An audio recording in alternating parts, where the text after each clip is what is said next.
Welcome back, beautiful sisters. We are so happy you're here with us. I'm here with Carla. We recorded episode 1, and episode 1 was really centered around her story with expectations and how expectations kind of became these lies and these disappointments, and how her shift out, it has been a surrender and walk and really learning how to surrender. So Carla, welcome back. I'm so excited to really dive into the practical applications of what does this mean?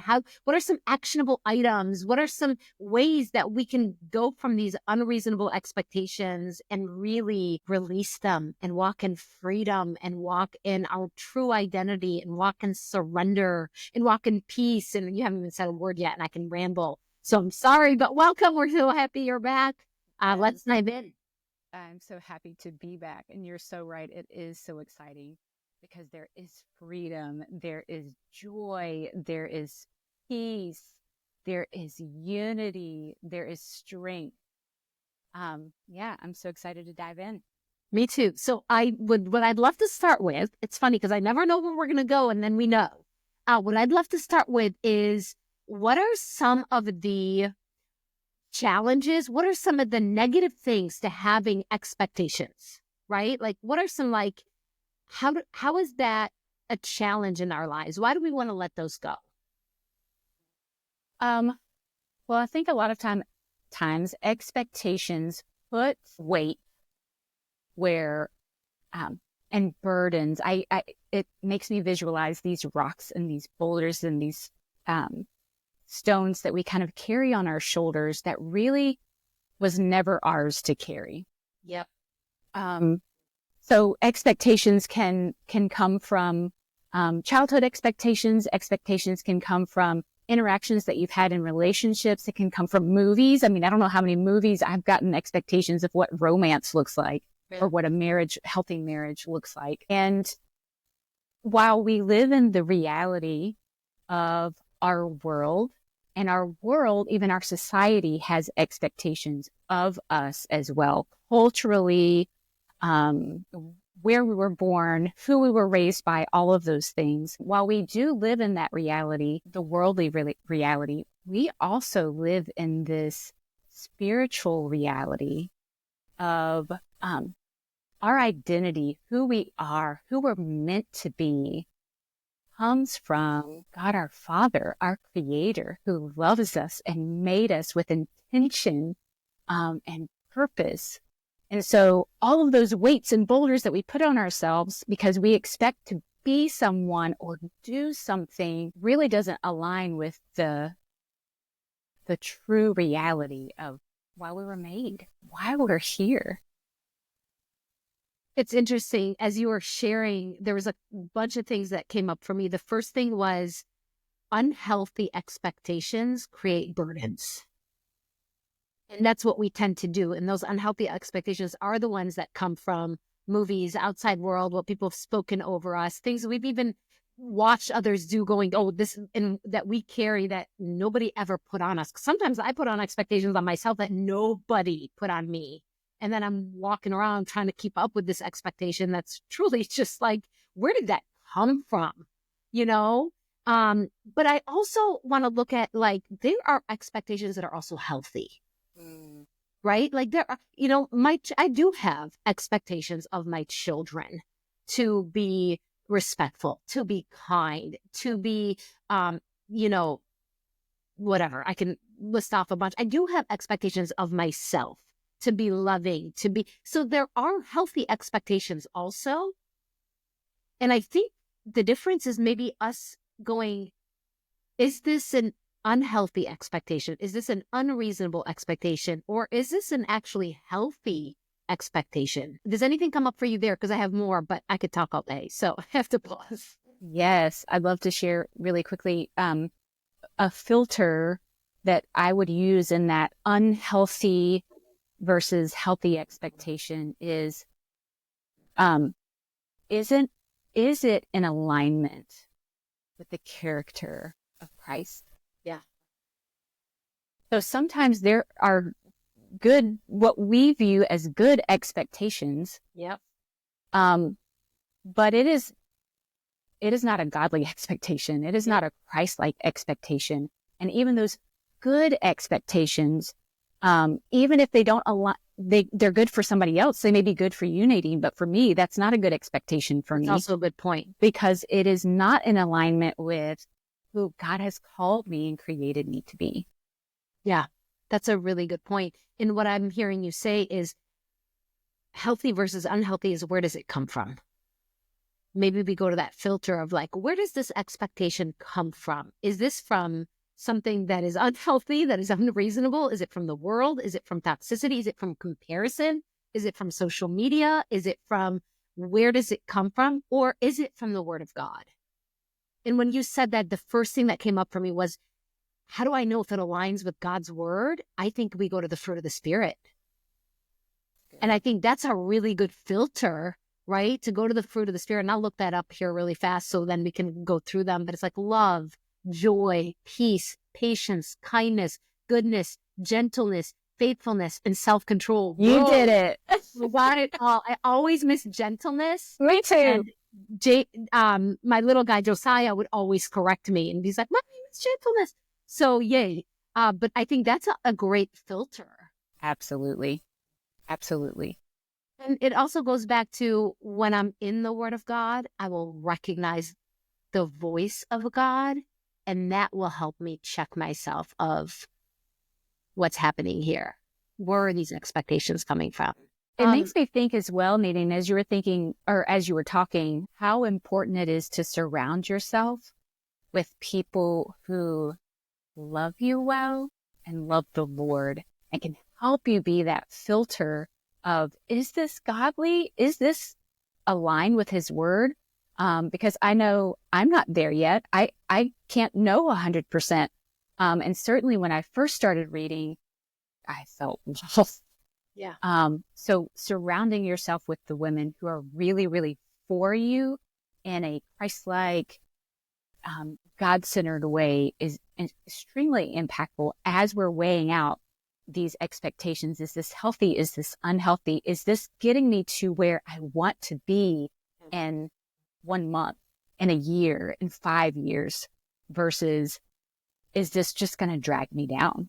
Is this just a waste of my time? Is this really just another lie that I'm adding to my shoulders? Yeah, that's really good. It almost makes me want to go back to the question of like, how do I know whether that expectation is healthy or unhealthy? What are some like what's coming up for me is, unhealthy expectation makes me feel burdened. Yes. And now unhealthy expectation makes me feel exhausted. And I tend to do that with the way I use my time a lot of times. I'm like, I should be able to do X, Y, Z. And it's like, that's just an unhealthy, unreasonable expectation. Who said that, right? An unhealthy expectation feels daunting, feels, so like, I almost want to go, how will we be able to know? What are some like feelings that might come up for us that go, oh, I got to pause and go, are my expectations accurate? Are they healthy? Are they aligned? Are they productive, etc.? I love that. And there's a couple of emotions that came up for me. One is critical. Ooh. And this is critical of myself. Yes. Or critical of others. Yeah. If I'm starting to feel like you're not good enough, or you're not doing it right, or if I'm saying to myself, you're terrible. Yeah. You can't measure up. Yeah. Man, that's not in alignment. No. That's an expectation that I really need to look into. Where did this come from? Why am I believing this? And how can I replace it? That's so good. The second emotion I thought of was anger. Is such a big emotion, right? So anger really can be very healthy in healthy expectations. But that feeling of, and maybe it's resentment, bitterness, like I shared in my story, resentment, bitterness, this buildup of, and maybe it goes a bit back to the feeling of criticalness as well. But if you're feeling resentment and bitterness, that's a big red flag. Yeah. Yeah, I think we're narrowing it down. It's like that critical spirit, the bitter spirit, that resentful spirit. The other one that keeps coming up is the burdened or exhausted, like that I will never measure up feeling. Those are some good ones, right? That's a good starting point of like, if I'm feeling bitter or resentful, I need to pause and check my expectations. So good. Are my expectations unreasonable? Are they unhealthy? Are they from God, or are they from me trying to play God, or are they from old tapes, or are they like, what's happening here? Pause, check. Then what? Okay, got it. My expectations are now unrealistic. Cool. What do I do with that? Because that resentment is there and it's built up and it's festering and it's eating me alive, and I can't even handle this human or myself. Right. What do we do with that? It's not easy, and it takes effort. And I think that's one thing that I really struggled with. It was going to take me extra energy, time, effort, humility to really sit with that expectation and ask, I know now this isn't the truth. I know now this is unhealthy. Lord, help me replace it with your truth. What is it that you want me to know about this? So, for instance, with my motherhood, this unreasonable expectation of dinner on the table. Lord, am I a bad mom because I don't put dinner on the table at 6 p.m. every day? Am I a bad mom because we eat meals in front of the TV more often than not? Does that make me a bad mom? And the answer I heard was no, child. No. And he shifted me. So he shifted my thoughts away from the ways that I felt like I wasn't measuring up as a mom. He gave me eyes to see me like he sees me. And he showed me the ways that I sat with my children. And we talked about emotions. We talked about hard things, that I was a safe space for my kids to come when they felt big emotions. I'm a good mom. Imperfect, but I'm a good mom. And so taking that time, coming to a place of humility to say, Lord, I know this isn't true. Show me what the truth is. And that's another reason why we need to be surrounded by women and a community of people who can pour into us the truth of the word and the truth of who we are. Because sometimes that communication with the Lord can become really clouded. And we have and the lies are so loud. Blind spots. The outside world's very, very loud. It can just tune them out. Yeah. And so if we have people speaking into us that says, Carla, just because you don't have dinner on the table at 6 p.m. doesn't make you a bad mom. And in fact, I remember, I think it was you, Nadine, said, what's the broken system here? And that's when I found like this, I could search online and I could flick a meal and it would send it to the grocery store and the grocery store would deliver it to me. And I will tell you now, I am making home cooked meals in 30 minutes and we're sitting at the table more often than not now. Awesome. And so once I was able to say, I'm not a bad mom, I have a broken system in this one. In this case, there's just a broken system. Yeah. And there's a solution here. Beautiful. And even if I couldn't figure out the meals, I'm still not a bad mom because the meal thing isn't what defines me as a mother. So that's awesome. So what I'm hearing, I'm kind of, I'm like a step by step, like, what are my steps? I want a guide, right? I want like a step-by-step process of how do I take these unreasonable expectations that are tripping me up, that are burdening me, that are turning me into a critical spirited woman, a bitter woman. Ugh, I don't want to be a bitter woman. That is not a fruit of the spirit. So how do I do that? And it's kind of like we pause and we go, wait a minute, this sounds like an unrealistic expectation. Awareness, got it. Then it's, what do I do with it?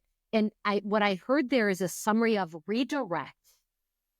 And I heard a couple things under the redirect. The first part I heard was go to God and say, God, how do you see me? What is the unreasonable expectation? Another thing I heard was go to healthy community and process with them. And maybe they can help me identify the unrealistic expectation that might be tripping me up. Another thing that I heard was this truth and lies, or lies and truth, maybe is how I say it. And I do that often when I feel real stuck. That's like my quick go-to. I'll get out a clean sheet of paper and I'm like, what are the lies I'm believing right now? And I just write them out all out. And then I just pause and pray and go, God, show me the truth. And a lot of times there it is. It's fixed right there. Sometimes I'm like, I got to call somebody. I got to process this with somebody because this is not, I'm still stuck here. But I think it's that redirection. So we pause, we redirect. And then what I heard you say was we replace. Yes. And I think that's important. I actually just read today in Matthew about how evil spirits were like cast out, but then they came back multiplied. So I think there needs to be a replacement. There needs to be a refilling of something that is healthy. So it's like, okay, what's the unreasonable expectation? What's the truth? Let me redirect. And then what do I replace it with that is healthy? And your example was beautiful, was let me find an app let me create a system for this. Right? Yes. And I think that even speaks to like what we're learning about the brain. And maybe I'm just learning, maybe it's been around for a long time, but these neural pathways that we just get so deeply ingrained. So when we see something, we have this unreasonable expectation. That's what our brain jumps to every time, right? And what we're doing is we're being intentional and we are creating a new pathway. So when that unreasonable expectation comes up, we're aware of it.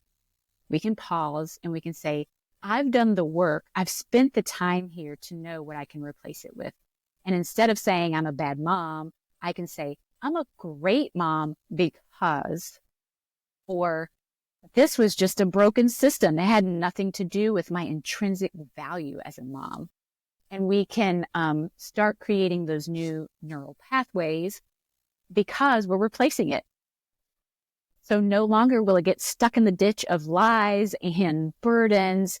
We're teaching ourselves to look to the truth and cling to the truth. Yep. Yep. The other thing, and as we start to wrap up here, I'd love to almost fire off some like practical application ideas of when I am in critical spirit, when I am in resentment or bitterness, when I am burdened by my unreasonable expectations. What are some quick go-tos, right? Like I can think of a couple off the top of my head. One of them is gratitude. So when I'm feeling resentful towards my husband, my children who didn't do X, Y, Z to my expectations, I can literally pause and go, Nadine, I want you to come up with 10 things you're grateful for this human for. Truly grateful. And it shifts me. And it's like, oh, I didn't even notice he took the garbage out. Oh, I didn't even notice he refilled up the water. So I made sure I could get a cup of coffee in the morning and it was already filled up, right? I didn't even notice these things because we take so much for granted. So gratitude is one for me that is a quick shifter. Another one that really shifts me quickly and goes, okay, I don't have to be in resentment or burden or whatever, is worship. I don't know why or how that works for so many things for me when I'm stuck, but goodness gracious, worship music, and just even sometimes if I can't listen to music because I'm in a meeting or something, I can pause it in my head, think of characteristics and names of God. And that immediately shifts me because it's replacing, right? It's replacing the crazy with God, with goodness. So I'm curious if anything else pops up for you that you're like, ooh, this works for me, or yeah, I can relate to that, or any other practical applications to help women really replace. Yes. There's a couple that come up for me. One is God help. I don't know how many times I say that. I don't know, going to discipline my child and I'm feeling angry, and I just say, Lord, help me, God, help me. And often there's a quick shift of like, okay, he diffuses the big feelings and brings me back into a place of discipline instead of punishment. And then another one for me, which I've already shared, and it's not quite as quick, but sometimes I literally have to step out of the space that I'm in, go to my bedroom or, a quiet place and get my notebook out and say, Lord, help me process this. And I start writing down all the things that I'm feeling, the anger, the bitterness, the why me, all the yucky stuff. I get it all out. Yeah. And then once that's out, God's able to fill that space back up with goodness, yeah, with truth, with home, with peace, with the fruit of the Spirit. The fruit of the Spirit. Absolutely. Love, joy, peace, patience, kindness, goodness, faithfulness, something, self-control. I had it. Gentleness. Did I miss that again? Another thing came up for me that also has helped me is I forced myself, you said this earlier, I think it was in the first episode. I forced myself to see what my part is. Yes. So when there's bitterness or there's critical spirit, it's kind of like, even if my part is less than 1%, I got to find it and I got to own it and I got to humble myself and admit it and take that on because it gives me my power back. Because it's so easy to go, your fault, your fault, your fault, your fault, your fault. Yes. Versus what's my fault? Yes. Let me own that. Let me sincerely humble myself and apologize for that part. And that helps me shift too. Absolutely. And I think something so beautiful about owning that 1% is when you go to that other person and you come in humility, what I've found is the walls of defensiveness or whatever it is, the emotional shutdown, whatever it is, when I come in humility, the humble posture, and truly, truly repenting and apologizing, it breaks everything down and the lines of communication open back up. Yes. All right. So as we wrap this up, I hope, ladies, this was helpful for you. I hope that you have some practical applications. My biggest thing that I would want to leave you with this, and Carla, you can kind of wrap this up afterwards, is don't reply the way you always do. Like, force yourself, like if you're going to quickly fire off in this way, force yourself to pause and go, no, if I keep doing what I'm doing, I'm going to keep getting what I'm getting. And if I need to change that, then I need to change my reply. So almost like force yourself to try a new way, to pave a new path, and let's heal together and let's grow together and let's have healthy expectations. Let's have healthy, godly expectations, because when we do that, everybody around us is healthier. Carla, what would you want to say as we wrap this up? I think that was really great. I think you did an excellent job. I have nothing more to say. Hey, well, ladies, we love you so much. You are loved. And we're in this together. And we all have challenges. And we all have breakdowns. And we all have unhealthy expectations. And we can do this together. You are not alone. And we invite you into community, whether that's our community or whatever community is around you. Just plug into healthy community, because that's how we can become who we are created to be. We love you so, so, so much. Thank you again, Carla.